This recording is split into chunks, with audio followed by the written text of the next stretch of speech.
Hey, so we're picking up in Colossians again. Paul's writing this in verse 20. Since you died with Christ to the elemental spiritual forces of this world, why, as though still belong to the world, do you submit to its rules? Love talking about rules. Do not handle, do not taste, do not touch. These rules which have to do with things that are all destined to perish with use. They're all based on merely human commands and teachings. Such as regulations, indeed, they have an appearance of wisdom and their self-imposed worship, their false humility and their harsh treatment of the body. But they lack any value in restraining sensual indulgence. I love seeing what Paul is writing in here because he's talking about legalism, and so much of maybe some of our past or even some of what we might read, we would say, well, there's rules when it comes to faith.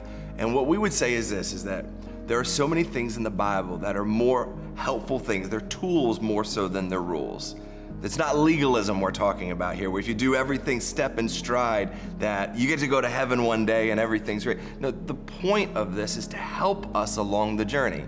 Many of us are parents who are watching this, or grandparents, and I have a 6-year-old, and we're constantly telling my 6-year-old and helping her see things that are healthy for her, and not like a do, but here's why these things are helpful so that you can be successful in life and lead a life that God has planned. And so it's the same thing we're talking about here. There's so many why, submit, rules, but here's what it is. So much of rules is a false appearance sometimes of what's really there. And here's what it is. It's the relationship that we're actually talking about. Paul is talking about that for every single one of us, becoming holy has nothing to do with a checklist. So I'll ask you this question.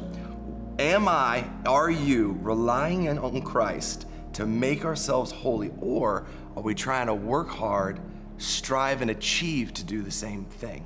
See, rule following doesn't make you holy. What brings you towards holiness is who you know, not what you do. And the who has everything to know and everything to do with Jesus Christ at the very center.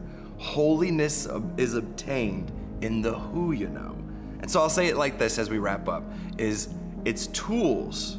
The rules are there, the laws were there in the Old Testament, just like what Paul is talking about, to help us along the way. But the reality is, Jesus Christ is the bridge that brings it all together. And for all of us, it's the tools that help us succeed in faith. It's not all about being step and stride and checking a box. So here would be my plea to you today. So when it comes to your faith, is it just something you check off and do? Is it just something that you go through the motions with? Or is it more? Is it a walk and a step and stride with the Father and the Son, knowing who Jesus is? Because that's the point at the end of it, our faith. When we get to heaven one day, I don't ever want to say, and I hope you don't either, guess what? I did all these check boxes. I'd rather say, and maybe you would too, hey, I know you way more than I ever did because I spent time with you, knowing you, not just doing things that were in a Bible or a book that said to. That's our hope for you today, is that you would know Jesus more by what you do today and not the check boxes that you make.